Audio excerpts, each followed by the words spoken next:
ఓం నమః శివాయ. ఓం నమో నారాయణాయ. ఓం శ్రీ స్వర్ణాకర్షణ కాల భైరవాయ నమో నమః.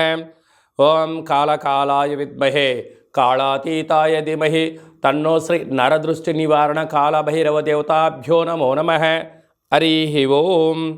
మా ఛానల్కి స్వాగతం. చూస్తున్న వీక్షకులకు, ప్రేక్షకులకు, ప్రియ కాళభైరవ భగవద్బంధులకి స్వాగతం పలుకుతూ మమ్మల్ని ఎంతగానో ఆదరిస్తూ ఉండబడినటువంటి ప్రియ సోదరీమణులకు, సనాతన ధర్మ సంరక్షకులకి అందరికీ కూడా తెలుగు ఉగాది పండుగ శుభాకాంక్షలు. అలాగనే వసంత నవరాత్రుల ప్రారంభోత్సవ అమ్మవారి యొక్క ఆశీస్సులు.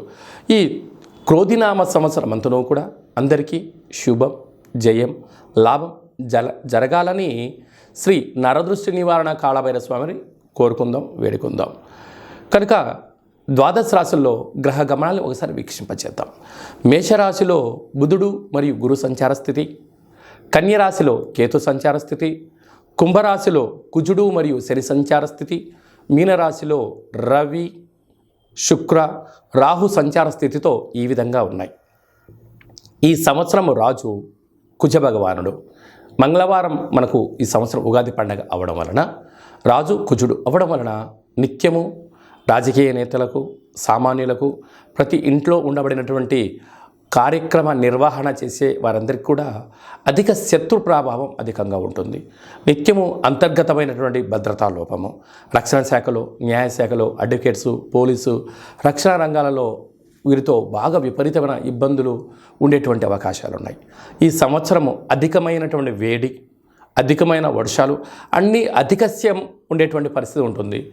భానుడు విపరీతమైనటువంటి ఉష్ణోగ్రతను వెదజల్లే పరిస్థితి ఉంటుంది. పర్యావరణము, పరిరక్షణకు దూరం అయ్యే పరిస్థితి చాలా అధికంగా ఉంటుంది. అదియే కాకుండా మంత్రివర్యులు శని భగవానుడు. శని ఆయుకారకుడు అవ్వడం వలన శని నక్షత్రాలు 3 నక్షత్రాలు, పుష్యమి నక్షత్రము కర్కాటక రాశిలో ఉండడము, కర్కాటక రాశికి ప్రస్తుత కాలమాన ప్రకారంగా అష్టమ స్థాన శని సంచార స్థితి. 2వ నక్షత్రము అనురాధ నక్షత్రము. ఈ నక్షత్రము వృశ్చిక రాశిలో ఉండడము అర్ధాష్టమ శని సంచార స్థితి. 3వ నక్షత్రము ఉత్తరాభాద్ర నక్షత్రము మీనరాశిలో ఉంటుంది. మీనరాశికి కూడా ఏళ్ళనాటి శని యొక్క ప్రభావము. అంటే శని భగవానుని యొక్క తీవ్రత ఈ సంవత్సరము చాలా అధికంగా ఉంటుంది.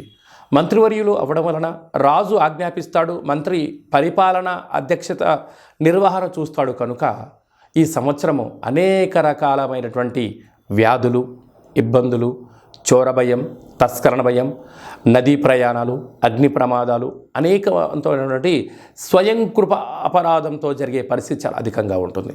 కనుక ఇలాంటి కాల సమయంలో ఈ సంవత్సరం అంతనూ కూడా శని భగవానుని యొక్క ఆశీస్సులు, మంత్రి ఆశీస్సులు మనకు కలగాలి అన్నట్లయితే ప్రధానంగా ఒక వ్యక్తి తన ఎంత బరువు అయితే ఉంటాడో అంత బరువు కలిగినటువంటి ఉప్పును తులాభారంగా చేసుకొని, ఆ ఉప్పును శివలింగ ఆకారంగా ఏర్పాటు చేసుకొని, రుద్రుడి యొక్క నమ్మకాన్ని, శని యొక్క మూలమంత్రాన్ని సంపుటీకరణ చేసుకుంటూ జలంతో ఆ యొక్క శివలింగానికి, అంటే ఉప్పుతో చేసిన శివలింగానికి అభిషేకం చేసుకోవడం వలన నీటితోనే ఉప్పు మరణిస్తుంది, నీటితోనే తయారవుతుంది. కనుక సమస్యలు సమసిపోతాయని చెప్పి గమనించాలి.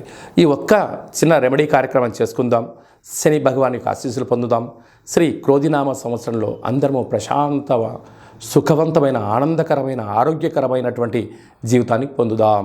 మకర రాశి వారికి తెలుగు ఉగాది పండుగ దగ్గర నుంచి ఎలా ఉండబోతుందో ఈ వీడియోలో సవివరంగా, సంపూర్ణంగా తెలుసుకుందాం. మకర రాశిలో ఏ ఏ నక్షత్రాలు వస్తాయనగా, ఉత్తరాషాఢ నక్షత్రంలోని 2, 3, 4 పాదాలు, శ్రవణ నక్షత్రంలోని 4 పాదాలు, ధనిష్ఠా నక్షత్రంలోని 1, 2 పాదములు కలిపితే మకర రాశి అవ్వడం జరుగుతుంది.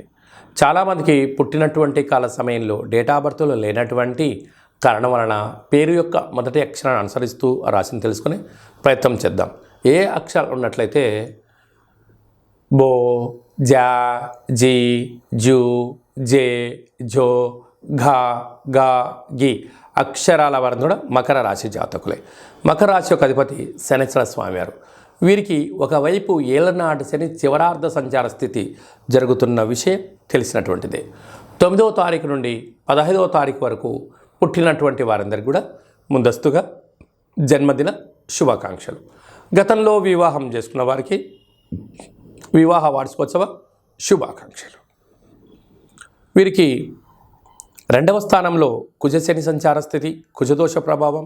తృతీయంలో రవి శుక్ర రాహు సంచార స్థితి, అర్ధాష్టమ బుధుడు, అర్ధాష్టమ గురువు, భాగ్యస్థానంలో కేతు సంచార స్థితి ఉండడం వలన నీటి వ్యాపారాలు అనగా హోటల్ వ్యాపారాలు, డాక్టర్లు, మెడిసిను, అలాగనే పాల ఉత్పత్తులు, ఆహార ఉత్పత్తులు, రొయ్యలు, ఫ్రాన్సెస్, వ్యవసాయ సోదరీమణులు, అలాగనే సాఫ్ట్వేర్ ఉద్యోగస్తులు, హార్డ్వేర్ ఉద్యోగస్తులకు స్వయం నిర్ణయం, స్వయం పరిపాలన, యూట్యూబ్, వాట్సాప్, ఫేస్బుక్, క్రియేటివిటీ రంగాలు, సినిమా రంగాలు, బుల్లితెరలో పనిచేసేటువంటి వారందరికీ కూడా చాలా యోగదాయకమైన రోజులు అని చెప్పి గమనించాలి.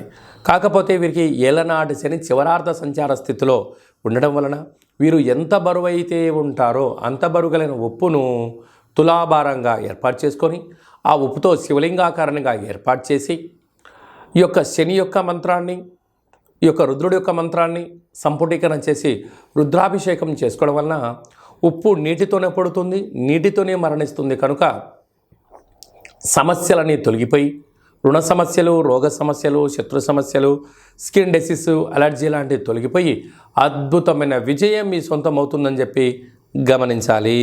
ఈ సంవత్సరము ఇంకనూ మనం విజయం సాధించగలగాలి అన్నట్లయితే రాజు కుజుడు అవ్వడం వలన మనకు వీలైనంత వరకు ఒక్కొక్క నెలలో 4 మంగళవారాలు ఉంటాయి.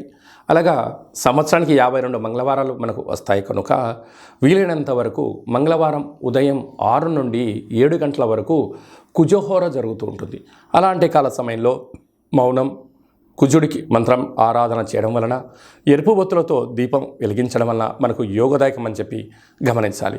అలాగా రుణ సమస్యలు, రోగ సమస్యలు, కోర్టు సమస్యలు, అలాగా రక్షణ శాఖతో నిత్యము వాహన ప్రమాదాలు లాంటివి జరుగుతూ ఉన్నట్టయితే ఒక మంగళవారం పూట అంటే మాసంలో ఒక్కరోజు ఒక ఎరుపు క్లాత్లో ఒక దోసెడు అన్నాన్ని వండి అందులో పోసి, ఒక దోసెడు కుంకుమను పోసి ఎర్రగా ముద్ద కట్టి వాటిపైన 7 ఎర్రటి ఒత్తులు వెలిగించి దిష్టి తీసి ప్రవహించే నీటిలో కానీ తెల్ల జిల్లెడు వృక్షం మొదల్లో వేయడం వలన అంగారకుడి యొక్క ఆశీస్సులు కలిగి రుణ సమస్యలు, రోగ సమస్యలు, కుజ సమస్యలు, సంతానం లేని సమస్యలు తొలగి అన్నింటా విజయం కలిగి అంగారకుడి యొక్క ఆశీస్సులు ఉంటాయని చెప్పి గమనించాలి. ఇంకనూ కలియుగ కాలంలో కళవు వెంకటేశ్వర అన్నట్లుగా ఈ ఏడాదిలో ఒక్కసారైనా వెంకటేశ్వర స్వామిని స్మరించండి, ధ్యానించండి. అలాగనే కాళభైరవ స్వామి యొక్క మంత్రాన్ని, కాళభైరవ స్వామి యొక్క కూష్మాండ దీపాన్ని, కాళభైరవ స్వామి యొక్క అక్షయ పాత్రను, అలాగనే కాళభైరవ స్వామి యొక్క డాలర్ని మెడలో ధరించడం వల్ల కాలం మీకు అనుకూలంగా ఉంటుందని చెప్పి గమనించాలి. ఈ యొక్క పాత్ర అక్షయ పాత్ర అంటారు. అక్షయము అనగా నశించబడినటువంటిది.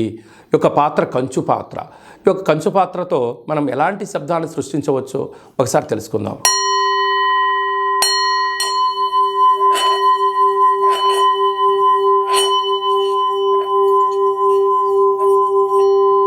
ఈ యొక్క ఓంకార శబ్దాన్ని ప్రతిరోజు ఉదయం స్నానం చేసిన తర్వాత 2 అగరబత్తులు వెలిగించి తిప్పి మీ మనసులో ఏదైతే కోరిక ఉందో 12 సార్లు కోరుకున్నట్లయితే సత్వరమే విజయం మీ సొంతం అవుతుంది. ఇంట్లో ఉండబడినటువంటి నరదృష్టి తొలగిపోవడం, ఇంట్లో ఉండబడిన జ్యేష్ఠాదేవి బయటికి వెళ్ళడం, బయట గ్రామంలో సంచరిస్తూ ఉండబడినటువంటి ధనలక్ష్మీదేవి గళ్ళు మంటూ మన ఇంటికి వస్తూ సిరుల సంపదకు మనమే కేంద్ర బిందువులు అవుతామని చెప్పి గమనించాలి. ఈ అక్షయపాత్రతో పాటు ఒక కాళభైరవ స్వామి యొక్క పిరమిడు, డాలరు, కంకణము, అలాగే మీకు కాళభైరవ హోమాన్ని మీకోసమే ప్రత్యేకంగా చేయించి మీకు వాట్సాప్ కాల్ ద్వారా ప్రత్యక్ష ప్రసారంగా చూపించి అందజేయడం జరుగుతుంది. కనుక అక్షయపాత్రను సొంతం చేసుకుందాం. సకల భూత ప్రేత పిచాచ బ్రహ్మర యక్షర యమదూత శాకిని డాకిని గ్రహ దోషాలను తొలగించుకుందాం. తంత్ర ప్రయోగాలకు దూరంగా ఉందాం. ఐశ్వర్యానికి స్వాగతం పలుకుతాం. అదే కాకుండా ఇంకనూ మనం విజయం సాధించగలగాలి అన్నట్లయితే మన యొక్క దేవాలయంలో నిత్యము 4 మంగళవారాలు, 4 శనివారాలు, అష్టమి, పూర్ణిమ, బహుళాష్టమి, అమావాస్య తిథులందున కాళభైరవ హోమం జరుగుతూ ఉంటుంది. కనుక ఆసక్తి గలవారు ఈ కిందనేమని సంప్రదించి మీరు అక్షయపాత్రను సొంతం చేసుకోగలరు. కాళభైరవ పూజా కార్యక్రమంలో కూడా పాల్గొన్నారు. మీ వ్యక్తిగత జాతకం తెలుసుకోవాలనుకుంటున్నారా? మీ పేరు, పుట్టినటువంటి తేదీ, నెల, సంవత్సరం, సమయాన్ని వ్రాసి మీరు పంపించగలిగినట్లయితే 100 సంవత్సరాల జాతకాన్ని సంపూర్ణంగా వ్రాసి పంపించి మీరు పుట్టినప్పుడు గ్రహ గమనాలు ఎలా ఉన్నాయి, ప్రస్తుతం ఎలా ఉన్నాయి, రాబోయే కాలంలో ఎలా ఉండబోతున్నాయో సవివరంగా సంపూర్ణంగా మీకు తెలియజేయడం జరుగుతుంది. అలాగనే చాలామందికి డేట్ ఆఫ్ బర్త్లు లేనటువంటి కారణం వలన మీ పేరు యొక్క మొదటి అక్షరాన్ని అనుసరిస్తూ అలాగనే మీ యొక్క ముఖ కవళికలు ఒక ఫోటో పంపించగలిగినట్లయితే మీ కుడి చేయిని ఎడమ చేయిని ఫోటో తీసి పంపించినట్లయితే హస్త సాముద్రికం ద్వారా కాళభైరవ ఉపాసన చేత రమణ శాస్త్రం ద్వారా గవ్వలు వేసి భూత భవిష్యత్ వర్తమానాన్ని తెలియజేయడం జరుగుతుంది. ఆధ్యాత్మికమైన సలహాలు సూచనలు ఇస్తూ మీరు అన్నింటా విజయం సాధించేంత వరకు మన యొక్క కాళభైరవ స్వామి యొక్క దేవాలయంలో నిత్యము మీ గోత్రనామాలతో అర్చన అభిషేక హోమ కార్యక్రమాలు చేయించడం జరుగుతుంది. కనుక ఆసక్తి గలవారు ఈ కింది నెంబర్ని సంప్రదించి వాట్సాప్ ద్వారా కానీ ఆన్లైన్ ద్వారా కానీ ఆఫ్లైన్ కానీ సంప్రదించి అపాయింట్మెంట్ తీసుకొని సంప్రదించగలరు.